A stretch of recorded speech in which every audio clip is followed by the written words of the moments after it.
Let's run through a really quick example of how to use the front-end API. Let's go to the MemberStack help docs, go to the search bar, type front-end API, select the first result, front-end API, scroll down to the third listing, updating and retrieving a member's JSON object. We're going to create a test page. It's going to be the minimal amount of code for us to access the MemberStack front-end API.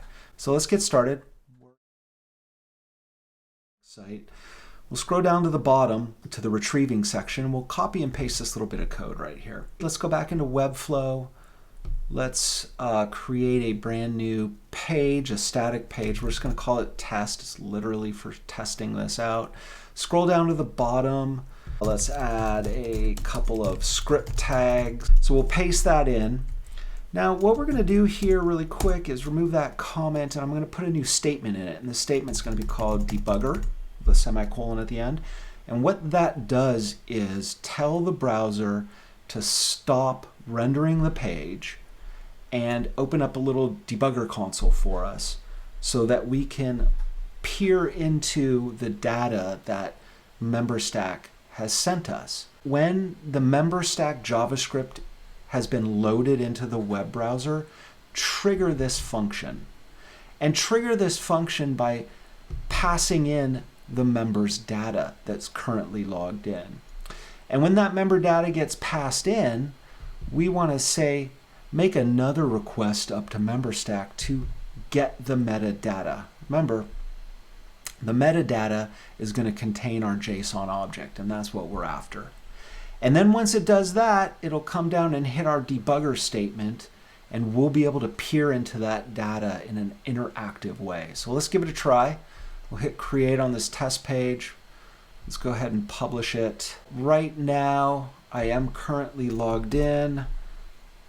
I'm logged in as jane@example.com. This is the JSON object. So let's go ahead and first right-click on the browser page and open up the inspector. This is what's going to allow us to interactively peer into the data returned from the front-end API. Let's go ahead and go to our new test page. You can see the execution stopped, the page render stopped, and we're in the debugger. You can see it's highlighting my debugger statement. Let's take a little closer look at this metadata. If we pop over to the console here and type in the word metadata, it's a little bit easier to see. That's what we were just looking at. You can see that we have the two URLs for this specific member. So the last URL is here's what you're building. The first one's turn on Integrate. If we go up here and we look in jane@example.com, here is her two URLs, turn on Integrate, and here's what you're building. So it worked. This is the data returned from the front-end API for a logged-in member, doing nothing more than adding the snippet of code that they gave us in their front-end API documentation. Really simple.